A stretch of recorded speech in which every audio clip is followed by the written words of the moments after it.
माध्यम से शोषित पीड़ित दबे कुचले समाज के लोगों को संदेश दिया कि वो जिनके पास भूमि नहीं है उन्हें भूमि दो, भले ही बंजर क्यों ना हो। वो जिनके पास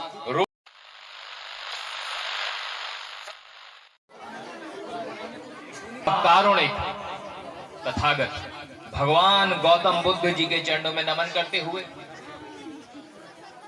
मनुवाद की रीढ़ की हड्डी को अपने जूते की ठोकर मारकर तोड़ने वाले ऐसे पेरियार ईवी रामास्वामी नायकर जी के चरणों में नमन करते हुए लंदन में जाकर जनरल डायर की छाती में गोली मारकर अपना नाम शहीदों में शुमार कराने वाले सरदार ऊधम सिंह जी के चरणों में नमन करते हुए पूरे उत्तर भारत में नीले रंग की क्रांति का परचम लहराने वाले संसद में बाबा साहब डॉक्टर भीमराव अंबेडकर जी की प्रतिमा का अनावरण करके पूरे समाज को सत्ता की शक्ति का एहसास कराने वाले, भारत में बैंकों के राष्ट्रीयकरण की व्यवस्था करवाने वाले, भारत में भूमि सुधार आंदोलन के माध्यम से शोषित पीड़ित दबे कुचले समाज के लोगों को संदेश दिया कि वो जिनके पास भूमि नहीं है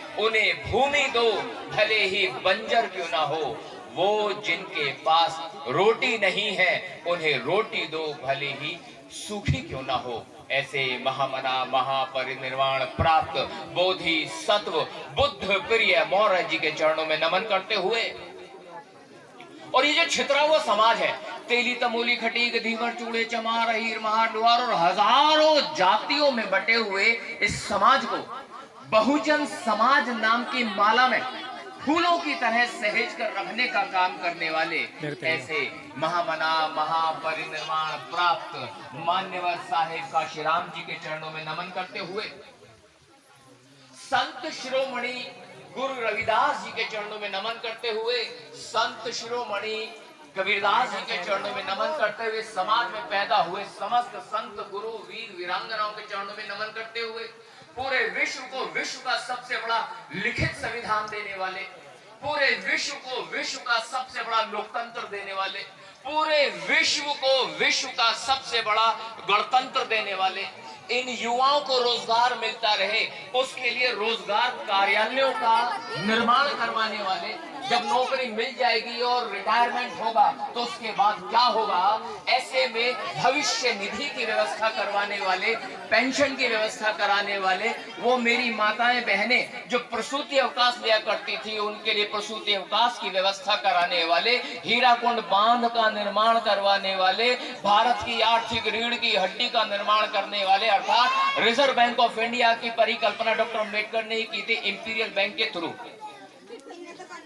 इतने सारे काम करने वाला एक संविधानविद, एक समाज का इतना बड़ा सुधारक, एक राजनीतिज्ञ, एक अर्थशास्त्री, विश्व रत्न, भारत रत्न, बोधि सत्व बाबा साहेब डॉक्टर भीमराव अंबेडकर जी के चरणों में नमन करते हुए मंच आसीन पूज्य भिक्षुगण आपको मेरा वंदन, मंच आसीन मेरे समस्त युवा साथी और सभी मार्गदर्शक साथी, आप सबको मेरा क्रांतिकारी जय भीम। और आज का ये कार्यक्रम करने वाले जो कमेटी है, मैं सभी लोगों के नाम नहीं जानता हूं, लेकिन सभी का मैं बहुत हृदय से शुक्रगुजार हूं कि समाज को दिशा देने के लिए जो आप काम कर रहे हैं उसके लिए आप साधुवाद के पात्र हैं।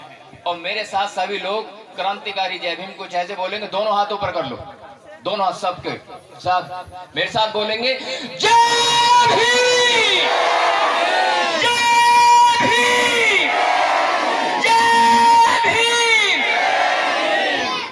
ये तो है,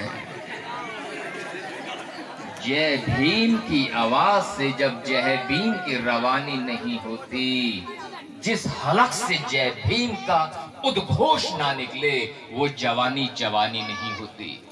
तो जय भीम का जो नारा है ये हमें बिजली देता है, एनर्जी देता है। मैं समझ रहा हूँ समय की बड़ी ही समस्या है, क्योंकि कार्यक्रम एक तो आपका लेट शुरू हुआ, थोड़ी व्यवस्था गड़बड़ रही और वक्ता बहुत सारे हैं, तो मैं अपनी बात को अगले 2 मिनट में खत्म कर दूंगा। 2 मिनट में बात खत्म करके मैं आपसे विदा लूंगा। एक बार मुर्गी, समझते मुर्गी, मुर्गी मुर्गी को एक बाज का, जो आकाश में उड़ता बाज, द ब्लडी ईगल, मुर्गी को बाज का अंडा मिल गया। समहाउ वो मैनेज करके उसे अपने घर ले आई। अब मुर्गी ने उस अंडे को हैच करना शुरू किया, सेना शुरू किया। She has started hatching the egg. उसने उसे सेना शुरू किया। One fine day what happened, उस अंडे में से एक बच्चा निकल आया। फिर से बता रहा हूं, एक मुर्गी को बाज का अंडा मिला, उसे घर ले आई, मुर्गी ने अंडे को सेना शुरू किया और अंडे में से एक बच्चा निकल आया। अच्छा ये बताओ बच्चा किसका था? हाँ वेरी गुड, बाज का बच्चा था। लेकिन उसकी मम्मी कौन थी? मुर्गी। ध्यान से सुनना, बात गंभीर है। बच्चा बाज का था, मम्मी मुर्गी थी। अच्छा उसके भाई बहन कौन थे फिर? मुर्गा मुर्गी। मजे की बात यह हुई कि वो बाज का बच्चा पूरी जिंदगी मुर्गी को मम्मी मानकर मुर्गे और मुर्गी के साथ रह करके वो जिंदगी जी जो एक मुर्गे ने जीनी होती है। वो कभी बाज नहीं बन सका, मुर्गा बन के जिया और मुर्गा बन के मर गया। बाज जो एक बहुत ऊंचाई पर उड़ने के लिए जाना जाता है, मुर्गा जो जमीन पर रेंगने के लिए जाना जाता है। बाज जो ऊपर से अपने लक्ष्य को देख लेता है, मुर्गा जिसकी गर्दन काट के चिकन, तंदूरी चिकन बना दिया जाता है। वो मुर्गा बन के जिया, मुर्गा बन के मर गया। आपको लग रहा है ये कहानी क्या सुना दी? अब ध्यान से सुन लेना, ये सारे के सारे हैं तो बाज, और ये मुर्गा और मुर्गी बन के जी रहे हैं और मुर्गा मुर्गी बनकर ही मर रहे हैं। कारण क्या है? जिसको तुमने अपनी मां माना है वो तो मां है ही नहीं। मनुवादी साय में जिंदा रहे, पाखंड में जिंदा रहे, अंधविश्वास में जिंदा रहे और उसी में दम तोड़ दिया। और जिस अंधविश्वास और पाखंड को उखाड़ फेंकने के लिए बुद्ध ने क्रांति की, जो हमारी सच्ची मां है, हमने उसकी तरफ तो कभी ध्यान ही नहीं दिया। अगर बाज ने अपनी मां को पहचाना होता तो वह आसमान में उड़ रहा होता, मुर्गे की तरह रेंगता नहीं। उसी तरह अगर आज की रात आपने अपने आप को पहचान लिया कि आपकी मां कौन है, तो आप रेंगोगे नहीं, आप उड़ान भरोगे। Because the eagle is known for the high flight. और बुद्ध का धम्म तो बाजों का धम्म है जो आकाश की सैर करते हैं, और हम जमीन पर रेंग रहे हैं। तो जमीन पर रेंगना बंद करना है और आकाश में उड़ना शुरू करना है। शर्त इतनी है, आपको पहचानना पड़ेगा, और आपको पहचान कराने के लिए आज वक्तागण हमारे बीच में उपस्थित हैं और भंते जी हैं जो आपको पहचान कराएंगे। और इन्हीं शब्दों के साथ मैं सतीश बौद्ध अपनी बात को यहीं समाप्त करता हूं। आप सभी का मुझे सुनने के लिए बहुत बहुत साधुवाद। जिंदगी ने दोबारा मौका दे तो फिर उपस्थित रहूंगा। तब तक के लिए जय भीम।